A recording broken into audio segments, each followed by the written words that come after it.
রমজান কবজে আজরাইল হাজির। আল্লাহ কয় কোন জাহান্নাম পাবে, জাহান্নামটা ধরে দাও। কোন আগুনে জ্বালানো হবে একটু দেখাইয়া দাও। কেমন আগুনে এই নাফরমান বেঈমানটারে আমি জ্বালাবো, জাহান্নামটা দেখাইয়া দাও। এরে নবীর উম্মতের দল, জাহান্নামটা দেইখা অন্তরের পানি শুকাইয়া পাগল। ওদিকে আজরাইলের চেহারাটার আকৃতি দেইখা পাগলের মতো হয়ে যাবে। এরে নবীর উম্মতের দল, আমরা যত বয়ান করি আল্লাহর কোরআন থেকে বয়ান করি। ও বাবা, তুমিও মুসলমান, আমিও মুসলমান। তোমার আল্লাহ আমার আল্লাহ এক, তোমার নবী আমার নবী এক, তোমার কোরআন আমার কোরআন এক, তোমার কাবা আমার কাবা এক, তোমার ধর্ম আমার ধর্ম এক। তুমি আমি দুনিয়াতে আসছি একই হালাতে, আবার যেদিন মরণের ডাক আসবে রে যুবক, আমি বক্তা হিসাবে এত সম্মান কেউ একটা কাফন বাড়াইয়াও দিবে না। তুমি একটা শ্রোতা, গরিবের সন্তান, গরিব হওয়ার কারণে একটা কাফন কেউ কমাইয়াও দিবে না। আমি এত বড় দামি বক্তা, এই জন্য আমাকে আমেরিকান মখমলের চাদর আলাদা করে দিবে না। তোমারও যেই তিনটা সাদা কাফন, আমারও সেই তিনটা সাদা কাফন। কে ডাক্তার, কে রোগী, কে বক্তা, কে শ্রোতা, কে ইমাম, কে মুক্তাদি, মরণের পরে তিনটা সাদা কাফনের প্যাকেটে ঢুকানোর পরে সব এক হয়ে যাবে। কাফনের উপরে লেখাও থাকবেন এটা ডাক্তার সাহেবের লাশ, এটা পীর সাহেবের লাশ, এটা মুরিদের লাশ। পীর সাহেবেরটা ধরতে অজু কইরা ধরবি, মুরিদেরটা লাশটা ধরতে অজু লাগবে না। বলো বাবারা, কাফনের উপরে লেখা থাকবে নি? কে পীর, কে মুরিদ, কে হুজুর না, কে আলেম, কে মূর্খ, কে বক্তা, কে শ্রোতা, কে ইমাম, কে মুক্তাদি লেখা নাই। সবাই একই সিস্টেমে জানাজা পড়াইয়া ওই বাঁশবাগানে মাটির গরবে নিয়ে যাবে। এত শ্রোতা, এত বন্ধু, আপন বন্ধু কেউ নাই। যেই বন্ধু আমার সাথে 1 মিনিট কথা না বললে খানা খায় না, আমার মরণের খবর পাইয়া সাথে সাথে বন্ধু তার মোবাইলের থেকে আমার নাম্বারটারে ডিলিট করে ফেললো। ঠিক নেই? নাম্বারটা ডিলিট করে ফেললো। আম্মাজান 2 দিন কান্না করবে, আব্বাজান কান্না করবে। এবার কবরের মধ্যে রাখার পরে এখন কেউ নাই। কেউ কবরে রাখার পর মায়ার নবী বলেন, উম্মতের দল সবাই চলে যাবে। মাটি দেওয়ার পরে 2 জন ফেরেশতা সবার কবরে আসবে। 3টা প্রশ্ন সবার বেলায় করা হবে। হিন্দু, মুসলমান, হুজুর যে লাইনের হোক না কেন, প্রশ্ন 3টা রেডি করে নাও। এই প্রশ্নের জবাব যারা দিতে পারবে তাদের কবর হবে জান্নাত, যারা দিতে পারবে না তাদের কবর হবে জাহান্নাম। রবের পরিচয় দাও, ধর্মের পরিচয় দাও, রাহমাতুল লিল আলামিনের পরিচয় দাও। এই 3টা প্রশ্নের জবাব কারা দিতে পারবে? আমি হুজুর হইয়া দিতে পারবো তার কোনো গ্যারান্টি নাই রে বাবা। যদি আমি হুজুর হইয়া দিতে পারবো গ্যারান্টি থাকতো, আমার নবীর সাহাবী আবু বকর সারা রাত যায় নামাজে কান্না করতেন না। মায়ার নবী আম্মা জান আয়েশা রাদিয়াল্লাহু আনহা বলেন, আমি একদিন তাকাইয়া দেখি আমার মায়ার নবী আমার রুমের একটা কোণায় বয়া চুপচাপ গুনগুন গুনগুন করে নবী কান্না করে। আমি আয়েশা ভয় পেয়ে গেলাম, না জানি কোনো বেয়াদবি আমি করে ফেলেছি নাকি। আমি আয়েশা নবীর পাশে গিয়ে দাঁড়াইয়া বললাম, ও মায়ার নবী, আপনি আমার রুমের মধ্যে বসে কেন কাঁদেন? আমি আয়েশা কোনো বেয়াদবি করেছি নাকি? না রে আয়েশা, তুমি কেন বেয়াদবি করবা বলো। আম্মা জান আয়েশা বলেন, ও নবী, আমার মাত্র বয়স অনেক কম। 6 বছর বয়সে আপনার সাথে আমার বিবাহের বন্ধন হয়েছে। 9 বছর বয়সে আমি আপনার ঘরে আসছি। ও পর্দার আড়ালের আম্মা জানেরা, আম্মা জান আয়েশা কান্না করেন, নবী আমার বয়স অনেক কম। আম্মা জান আয়েশার 18 বছর যখন বয়স, তখন নবী দুনিয়া থেকে বিদায় নিয়ে চলে গেলেন। এরে নবীর উম্মতেরা, ও যুবকেরা, ও বৃদ্ধ বাবাজিরা, ও ব্যবসায়ীরা, ও পর্দার আড়ালের আম্মা জানেরা, আম্মা জানা এসা বলেন, নবী বেয়াদবি যদি না করে থাকি তো কেন কাঁদেন? নবী বলেন, ও আয়েশা, আমার হাসরের ময়দানের ভয়ঙ্কর অবস্থার কথা আমার মনে পড়েছে, এজন্য কান্না করি। আম্মা জানা এসা বলেন, নবী কেমন ভয়ঙ্কর? ও যুবক, পাও দুইটা আগাইয়া দাও, যদি বলো কোরআন মিথ্যা একটা প্রমাণ দাও, আমি এখন দাড়ি ফালায় দিব, নামাজ রোজা টুপি দাড়ি ফালাইয়া প্যান্ট শার্ট পরে চলবো। কিন্তু আজও পর্যন্ত ১৫০০ বছর হয়ে গেল, একটা ভুল কেউ বের করতে পারে নাই, বরং শত লক্ষ লক্ষ বিধর্মীরা কালেমা পড়ে মুসলমান হয়ে গেল। ওই আল্লাহর কোরআন সত্য, কোরআনে জান্নাতের বয়ান আছে, জাহান্নামের বয়ান আছে, তাও সত্য। কে জান্নাতে যাবে, কে জাহান্নামে যাবে, তাও আল্লাহ বয়ান করেছেন, সত্য, কোনো মিথ্যা নাই। আল্লাহ নিজেই তো চ্যালেঞ্জ দিয়েছেন, একটা ভুল পারলে বের করে দাও কোরআনে, আমরা আর আল্লাহর কথা বলবো না, নামাজ পড়বো না, দাড়ি রাখবো না। কিন্তু না, ও যুবক, আমার মাওলার কথা সব সত্য, আমার মায়ার নবীর কথা সব সত্য। কারণ আমার নবী কেমন মায়ার নবী, ৬৩ বছর জীবনে নবী একটা মিথ্যা কথাও বলেন নাই। কেমন মায়ার নবী আমার, ওই নবীর কথা মিথ্যা হতে পারে না রে বাবা। আল্লাহর নবী বলেন, আয়েশা, কিয়ামতের দিন সবাই উলঙ্গ হাসরের ময়দানে উঠবে, যেই নবীদের কোনো গুনাহ নাই, হাসরের ময়দানটা এমন অবস্থা হবে, সূর্যটা নিচে নেমে আসবে, ওদিক দিয়া জাহান্নামের আওয়াজ, আবার আমার আল্লাহ পাকের কাহারিয়াতের আওয়াজ। আল্লাহ বলবেন, লিমানিল মুলকুল ইয়াউম। আমার আল্লাহর কুদরতি আওয়াজ এত বিকট, এত প্রচন্ড বিকট আওয়াজ হবে, হাসরের ময়দানটা থরথর করে কেঁপে উঠবে, জাহান্নামের আগুনের গরম, ওদিকে সূর্যের গরমে মাথার মগজগুলো ফেটে ফেটে গলিয়া গলিয়া পড়ে যাবে। নবীরা পর্যন্ত যাদের কোনো গুনাহ নাই, যদি কেউ সন্দেহ করে তাদের ঈমান নাই। নবীরা পর্যন্ত বেগুনাহ মাসুম, উম্মতের কথা ভুলিয়া তারাও কাঁদবেন, আল্লাহ আমারে বাঁচাও। মূসা নবী উম্মতের কথা ভুলিয়া বলবে, আল্লাহ আমারে বাঁচাও, সইতে পারি না হাসরের ময়দানের ভয়ঙ্কর অবস্থা, সহ্য করতে পারি না। ইব্রাহিম নবী কাঁদবেন, আমাকে বাঁচাও। মূসা নবী, ইব্রাহিম নবী, ঈসা নবী, আদম নবী কাঁদবেন, আল্লাহ আমাকে বাঁচাও। আমার আম্মা জান বলে, নবী তখন আপনি হাসরের ময়দানে কি করবেন? আপনি তো রাহমাতুল লিল আলামিন। আমার মায়ার নবী কান্না করে বলেন, আয়েশা, ওই সময় আমি উম্মতের ভুলে যাব না রে আয়েশা, আমি তখন আমাকে বাঁচানোর চিন্তা করব না, আমি তাৎক্ষণিকভাবে আমি মাকামে মাহমুদে মাওলার দরবারে সিজদায় পড়ে যাব, আর কান্না করে বলবো, আল্লাহ আমার উম্মতের বাঁচাও,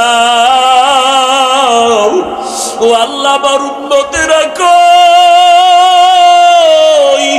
আমার একটা উম্মতের যেন জাহান্নামে না যায়, জাহান্নাম থেকে বাঁচাও। আমার একটা উম্মত জাহান্নামে গেলে আমি জান্নাতে যাব না। ও নবীর আশেকের দলের, আরে বাবা, আজকে তুমি স্কুলে পড়ো, কলেজে পড়ো, বাধা নাই। ও যুবক, আজকে তুমি নবীর তরিকা কেন মানবা না, নবীরে কেন চিনবা না? কত বিধর্মী নবীর তরিকা মানিয়া নামাজ পড়ে, তোমার আমার মতো কত সন্তানেরা স্কুল কলেজে পড়ে, বাধা নাই, নামাজও ছাড়ে না। তুমি কেন পারবা না রে বাবা? চাকরি করো, ব্যবসা করো, তোমার মতো কত যুবক চাকরি ব্যবসা করিয়াও নামাজ ছাড়ে না। বলো বাবা, তুমি কেন পারবা না? নবীর তরিকায় দাড়িটা লম্বা করতে কেন পারো পারো না রে বাবা। মনে মনে ভাবছো কি আল্লাহর কোরআন মিথ্যা, নবীর কথা মিথ্যা? না রে বাবা না। ও যুবকেরা, আল্লাহর কাছে তওবা করে কাঁদো। যদি পাও দুইটা আগাইয়া দাও, আমি পায়ে হাত ধরিয়া হলো বলতে রাজি, আর গুনাহ করবা না। স্কুল কলেজে পড়ে ডাক্তার হও, ইঞ্জিনিয়ার হও, আলহামদুলিল্লাহ দোয়া করি, তবে বেয়াদব হইও না। আদর্শ ডাক্তার হও, আদর্শ ইঞ্জিনিয়ার হও, আদর্শ এসপিডিসি হও। তোমার ব্যবহারে যেন আলেমরা কষ্ট না পায়, তোমার আচরণে যেন কোনো মুরব্বীরা কষ্ট না পায়, তোমার ব্যবহারে তোমার আপনজন বন্ধু বান্ধব যুবকেরা যেন কষ্ট না পায়, তোমার ব্যবহারে যেন মা বাবা কষ্ট না পায়। কারণ ওই মা বাবার ঋণ আদায় করতে পারবি না রে যুবক। ওই মা বাবায় যদি দোয়া না করতেন, কান্না না করতেন, চেয়ারে বসতে পারতাম না।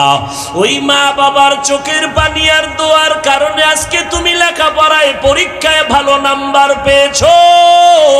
ওই মা বাবার চোখের পানি আর দোয়ার কারণে আজকে তোমার সম্মানের বাড়ি আর গাড়ি। ওই মা বাবারে কষ্ট দিও না রে যুবক।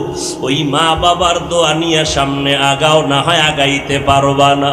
এই ময়দানে কত আশেকরা আছে, অনেকের মা নাই, বাবাও নাই। ওই কবর থেকে মা বাবা দোয়ার অপেক্ষায় তাকায় আছে রে যুবক। ওই মাকে কত কষ্ট দিয়েছো।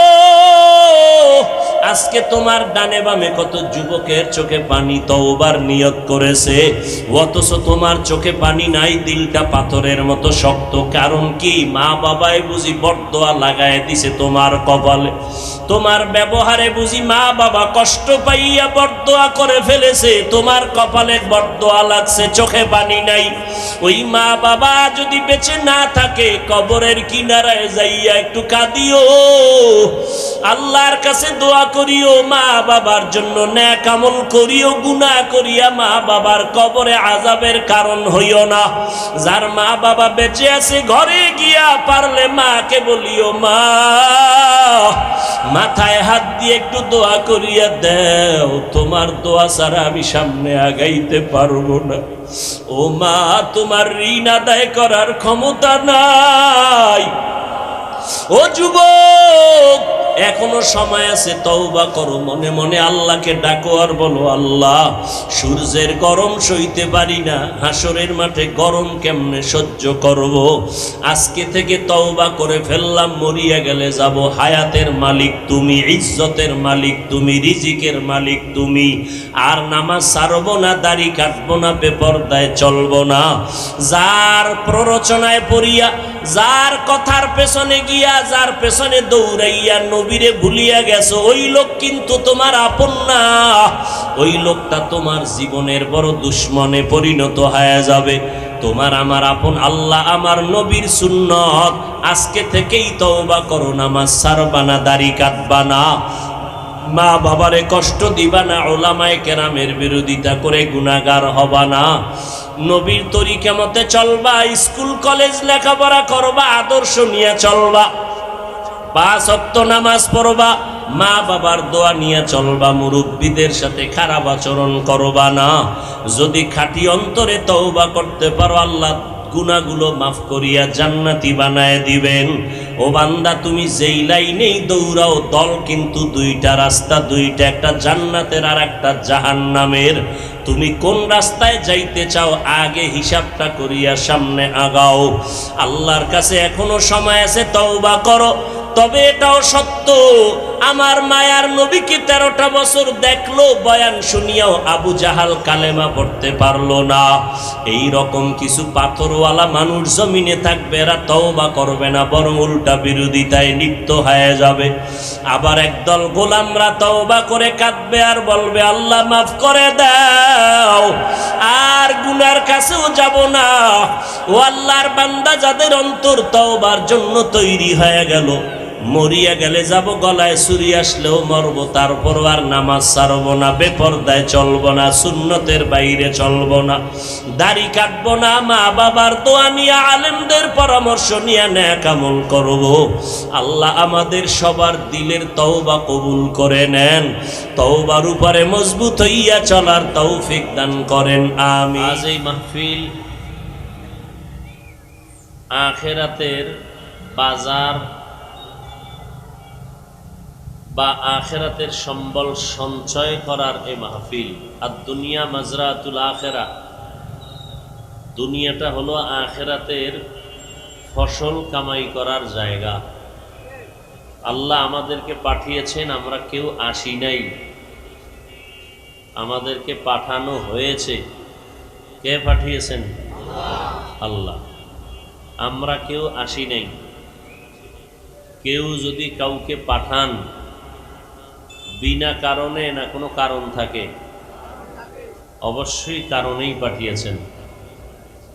এক নাম্বার আমরা কথাটা জেহেনে ঢুকাই, আল্লাহ আমাদেরকে পাঠিয়েছেন, তবে দুনিয়াতে থাকার জন্য পাঠান নেই, দুনিয়াতে থাকার জন্য পাঠান নেই। আল্লাহ পাঠিয়েছেন পরীক্ষা দেওয়ার জন্য। পরীক্ষার জন্য কিছু নিয়ম নীতি আর সরঞ্জামাদি দরকার। এক নাম্বার, পরীক্ষার জন্য যিনি পরীক্ষা নিবেন, পরীক্ষক, একজন পরীক্ষক দরকার এবং পরীক্ষার্থী দরকার। এবং পরীক্ষা নেওয়ার ক্ষেত্রে আগে পরীক্ষার্থীর সাথে কথোপকথন হবে, যেই আলোচনা হবে সে আলোকে পরীক্ষা হবে। এবং সেই পরীক্ষার জন্য একটা হল দরকার, পরীক্ষার হল। আল্লাহ পাক রব্বুল আলামিন তিনি পরীক্ষা নিবেন, আমরা পরীক্ষার্থী। আল্লাহ হলেন মাবুদ, আমরা হলাম আবদ, আমরা বান্দা। আল্লাহ হলেন খালেক, আমরা মখলুক।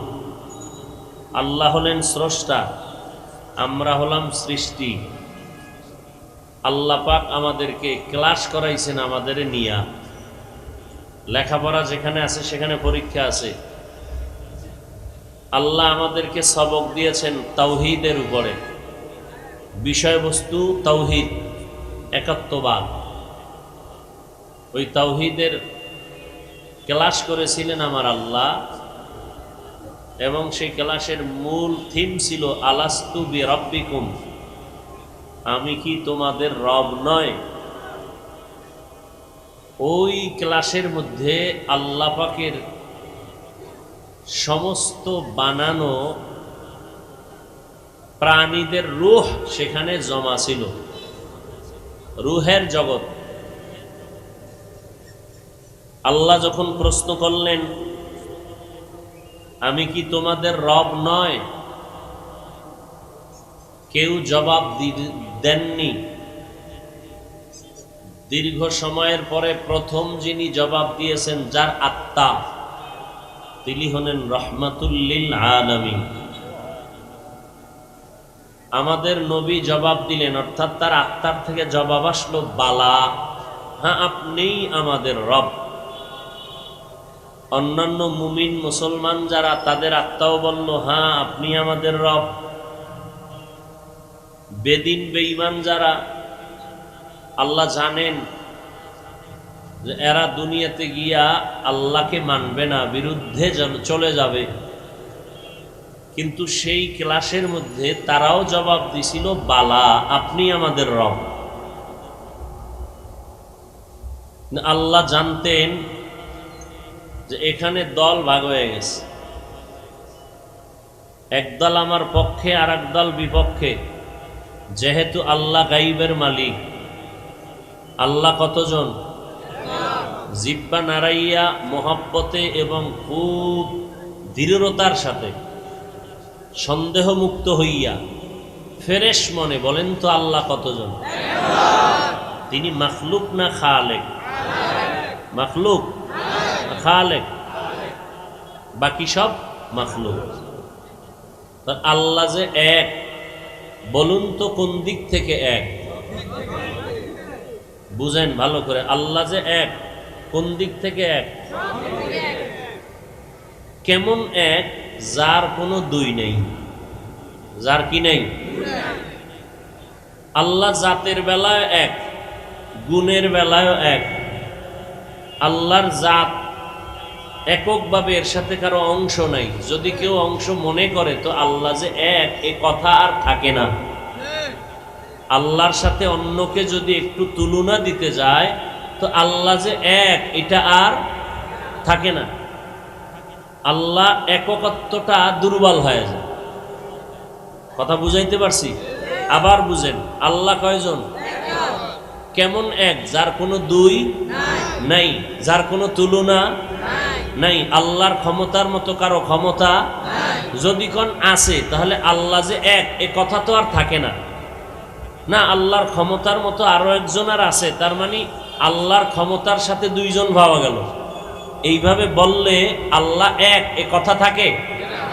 তাহলে আল্লাহ এমন এক যার কোনো দুই নাই। আল্লাহ যেই গুণের মালিক একক, ওই গুণের মালিকানা আর কাউকে আল্লাহ দেন নাই। যেমন আল্লাহ গাইবের মালিক, আল্লাহ গাইবের মালিক। কেউ যদি মনে করেন আল্লাহ যে গাইবের মালিক, এই গাইব আরো কেউ জানেন, তাহলে আল্লাহর এই গুণের সাথে আর একজনকে আপনি অংশীদার বানাইলেন না? তাহলে আল্লাহ যে এই গুণে এক, আর একজনকে তুলনা দিলে এই গুণের বেলায় কি আল্লাহ এক থাকলো? কথা বুঝাইতে পারছি? তাহলে আল্লাহ যে গাইবের মালিক, এটা কি তার একক গুণ না? কথা বলেন, এই গুণে আরো কেউ আছে সমান? যদি আপনি এই গুণে আর একজনকে সমান মনে করেন, আল্লাহ যে এই গুণের একক মালিক, এই একক থাকে না, অন্যকে অংশীদার বানায় দিলেন, এর নাম শিরিক। এর নাম শিরিক। আল্লাহ জানতেন গাইবের মালিক যে এখন যারা আমাকে জবাব দিল বালা বালা, হ্যাঁ আপনি আমাদের রব, কিন্তু দুনিয়াতে গিয়া এরা আমাকে রব বলে স্বীকার করবে না। আল্লাহ বলেন ক্লাস শেষ, ক্লাস এখন তোমরা নিজেরা ভরবা, কইরা পরীক্ষা দাও। পরীক্ষার হল বানাইছেন দুনিয়া, পরীক্ষার হল। তাহলে দুনিয়া হলো পরীক্ষার হল, পরীক্ষা দিব। এখন পরীক্ষা দিতে গিয়া আমাদের গাইড লাগে, গাইড লাগেনি? আল্লাহ গাইড দিলেন কোরআন। কি দিলেন? গাইড আবার বুঝি না, প্রশ্নপত্র বুঝাইয়া দেওয়ার মতো লাগে, আবার প্রাইভেট মাস্টার লাগেনি? সমস্ত আম্বিয়ায়ে কেরাম, সাহাবায়ে কেরাম, সর্বশেষ প্রাইভেট মাস্টার নাম যারা থাকবেন তারা আউলিয়ায়ে কেরাম, তারা ওলামায়ে কেরাম। মনে থাকবে? তাহলে আমাদের কোরআন সুন্নাহ বুঝাইয়া দেওয়ার মতো আমাদের প্রাইভেট মাস্টার, প্রাইভেট মাস্টারের কাজ কি? আমাকে পাশ করাইয়া দেওয়া না প্রশ্নপত্র বুঝাইয়া দেওয়া? ফাইনাল পাশ করাবেন না ফেল করাবেন সে কে? আল্লাহ। বুঝে আসছে কথা? দুনিয়ার হলে আসছি, এখন গাইডও পেয়ে গেছি। কি পেয়েছি? কোরআন। কি পেয়েছি? কোরআন। এখন এই গাইড আমাদের বুঝাইয়া দিবে, প্রশ্নপত্র বুঝাইয়া দেওয়ার দায়িত্ব আল্লাহ দিয়েছেন প্রাইভেট মাস্টার হিসেবে আম্বিয়ায়ে কেরাম। আম্বিয়ায়ে কেরামের পরে আমাদের নবীর পর সাহাবায়ে কেরাম, সাহাবায়ে কেরামের ক্রমান্বয়ে সিরিয়ালে সর্বশেষ যারা থাকবেন এরা ওলামায়ে কেরাম। এরা কি? ওলামায়ে কেরাম। ওলামায়ে কেরামের দায়িত্ব কি? আল্লাহর দেওয়া গাইড পরীক্ষার্থীদেরকে বুঝাবেন। বুঝেননি কথা? এবার ওলামায়ে কেরাম বুঝাইতেছেন কোরআন হাদিস দিয়া। আমাদের আবরার সাহেব এইটাই তো বুঝাই গেলেন। কিন্তু এই প্রাইভেট মাস্টারের কাছে বুঝার পরেও পরীক্ষার হলে গিয়া অনেকে ভুল করেনি, নকল করেনি। ধরা পড়লে জুতা, ধরা পড়লে। হলে গিয়ে যদি কেউ নকল করে তাহলে আর পরীক্ষা দেওয়ার অধিকার নাই। কথা বুঝেননি? দুনিয়া নামক পরীক্ষার হলে আইসা প্রাইভেট মাস্টারের কাছে গিয়াও যারা বিভিন্নভাবে উল্টাপাল্টা নকল করবে, এরা দুনিয়ার জীবন বরবাদ, আখেরাতের জিন্দেগিও কি বরবাদ। দুনিয়াতে আল্লাহ পাঠাইছেন, আল্লাহ বলে দিলেন আমার ওই ক্লাসের মধ্যেই কিন্তু ভাগ দুইটা হয়ে গেছে। দুনিয়াতে আইসা ওই দুই ভাগ। পুরা পৃথিবীর মানুষ কয় দল? দুই দল। কয় দল?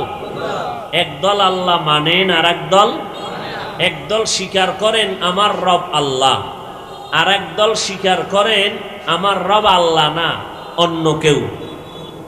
বুঝেননি? যেমন ইহুদিরা তাদের ধর্মগুরুদেরকে রব হিসাবে মনে করত। এইভাবে বাতেলরা কেউ বলে আল্লাহ হিসাবে আমরা মানি, তবে তার সহযোগী হিসাবে অন্য কেউ মানে। বলে কেমন? আল্লাহর একজন সহযোগী, তার ছেলে আছে ঈসা নবী। আল্লাহর সহযোগী একজন, তার বউ আছে, স্ত্রী আছে মারিয়াম। নাউজুবিল্লাহর আওয়াজে বোঝা যায় আপনারাও নকল করার পার্টি। জোরে বলেন।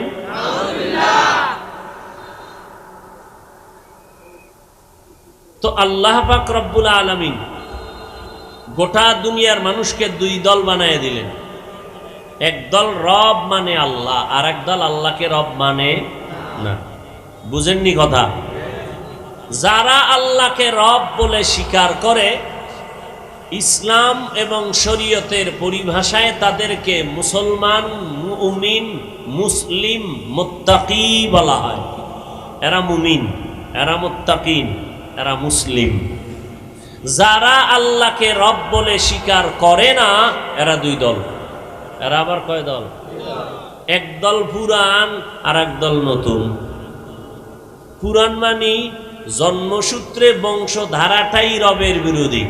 বাবায় রব মানে না আল্লাহকে, মাও মানে না, ওই জন্মে সেও মানে না, এটা পুরান। আর এক দল আছে না, আব্বাও আল্লাহকে রব মানে, মাও মানে, নিজেও মানে, ওই ঘরে জন্ম নিয়া কিছুদিন পরে কয় আমি মানি না।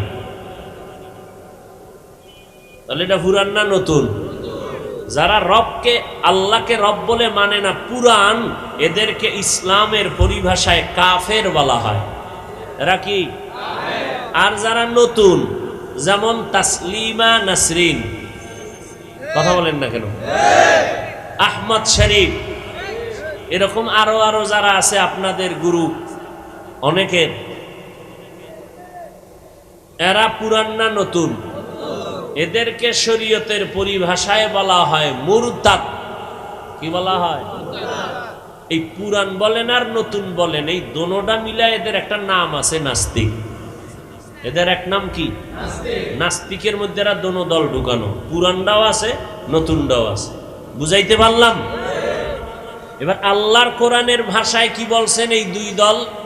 ফারিকুন ফিল জান্নাহ ওয়া ফারিকুন ফিস সাঈর। এবার আমার মাওলার কথা শুরু। এক দল জান্নাতি আর এক দল জাহান্নামী। এক দল জান্নাতি আর এক দল জাহান্নামী। দুই দলের বাইরে কোনো মানুষ নাই, হয়তো জান্নাতি না হয় জাহান্নামী। জান্নাতি কারা, জাহান্নামী কারা?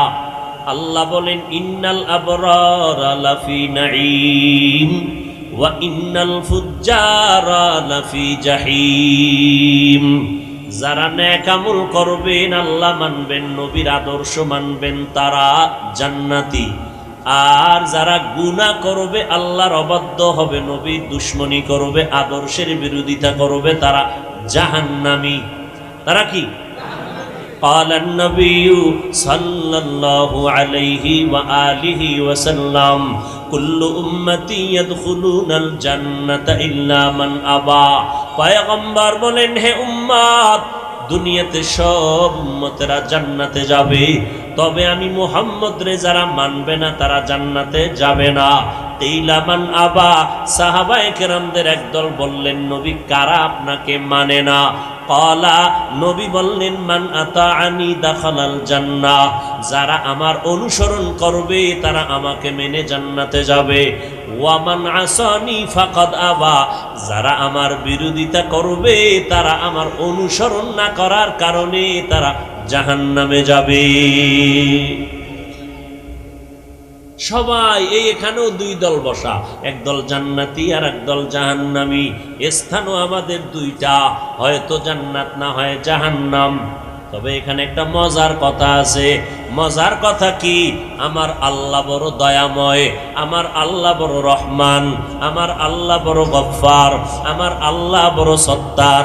আল্লাহ কয়, আমি চাই না আমার আদরের কোনো বান্দা বান্দি জাহান্নামে যাবে, আমি একটা সেকেন্ডের জন্য তা চাই না। এরপর জাহান্নামে আল্লাহ দিতে চান না, এরপরও বানাইলেন কেন? জাহান্নাম আছে না নাই? কয়টা? একটা। 7টা জাহান্নাম। তার মানে জাহান্নাম একটা, দরজা 7টা। আল্লাহ অবশ্যই চান না তার আদরের কোনো বান্দা বান্দি জাহান্নামে যাবে, আল্লাহ কখনোই চান না, তো জাহান্নাম বানাইলেন কেন?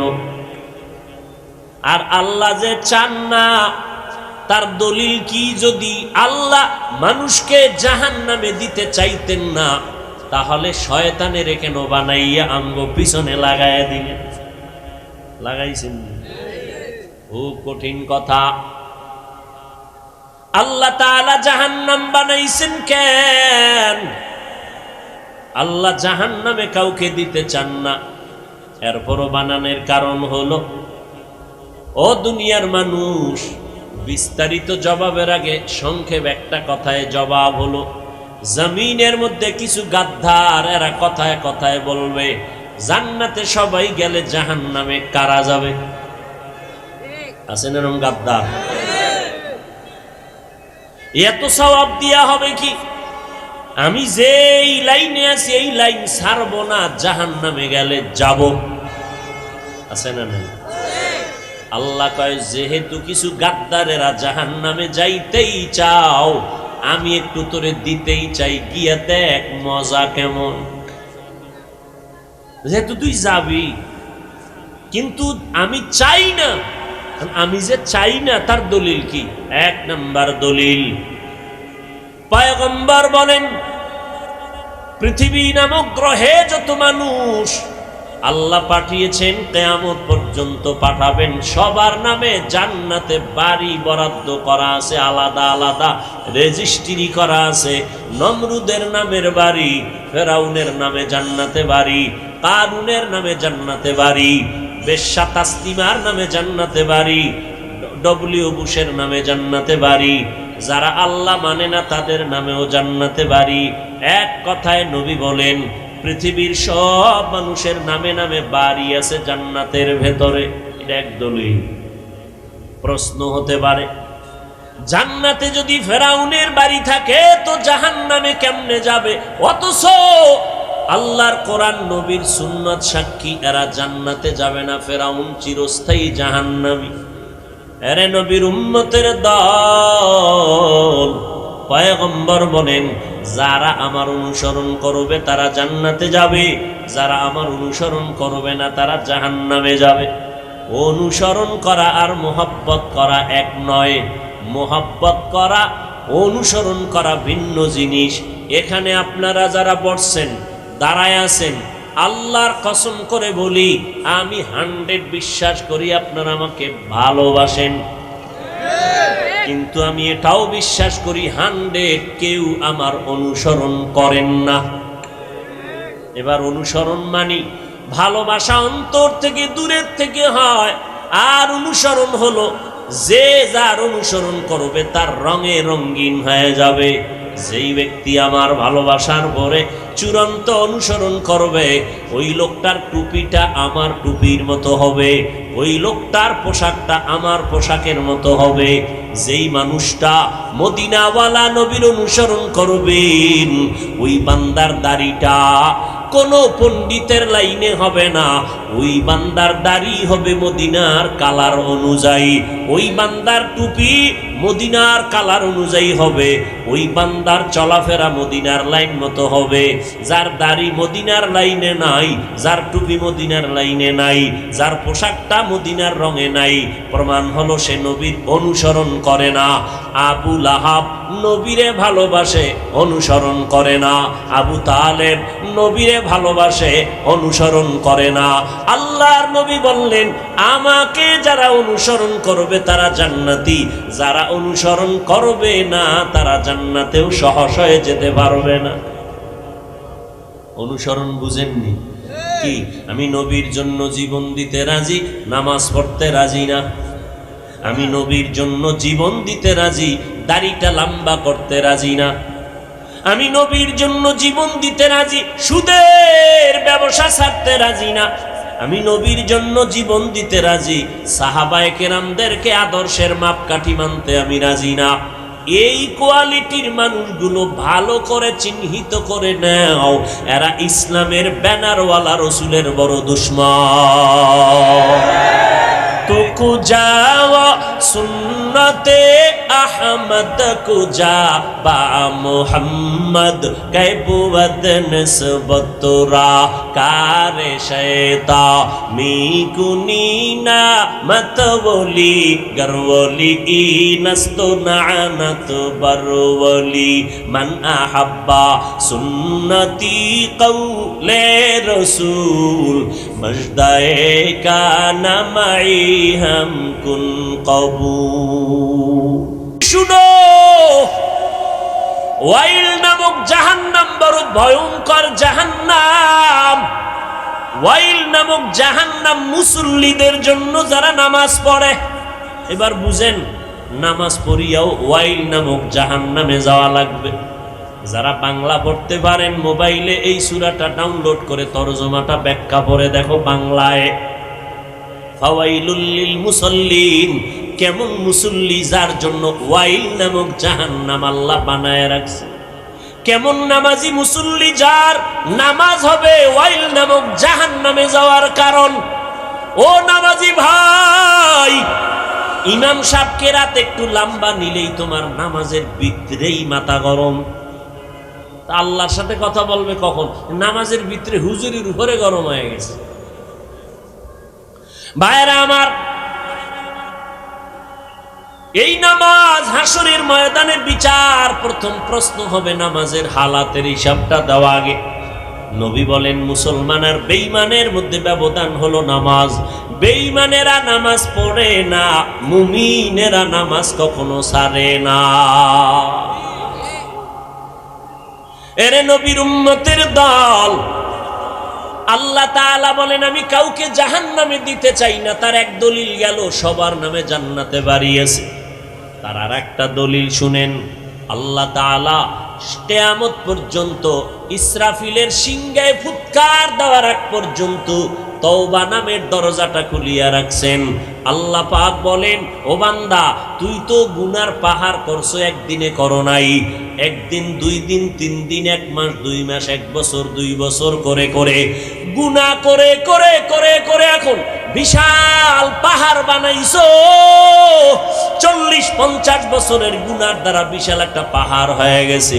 আমি আল্লাহ তাআলা কেমন দয়ার দরজাটা খুলে দিছি জানো নি?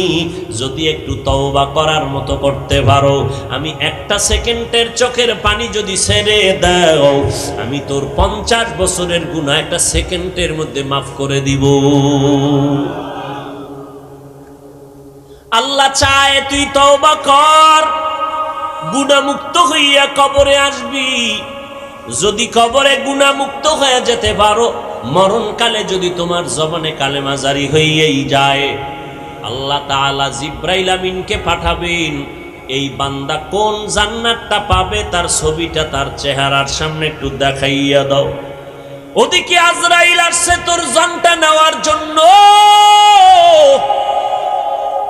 আজরাইলের দেইখা তো কলিজা লগে নাই, চোখ উল্টাইয়া যায়। কিন্তু যেহেতু বান্দা আল্লাহর প্রিয় বান্দা মুমিন, আল্লাহ কয়, এ ফেরেশতা, আমার বান্দা আজরাইলের অবস্থাটা যেন অনুভব করতে না পারে, ভয় না পায়। জান্নাতের ছবিটা ধরে দাও। যখন জান্নাতের ছবিটা সামনে ধরে তখন ওই মুমিন বান্দা জান্নাত দেইখা মুস্কি মুস্কি হাসে, তখন ওইটা দেইখা চায় তাড়াতাড়ি ধরতে যাবে। এর মধ্যেই ভেতরে একটা আনন্দ কাজ করে, এর মধ্যেই জানটা আজরাইল নিয়ে যায়, অনুভব করতে পারে না।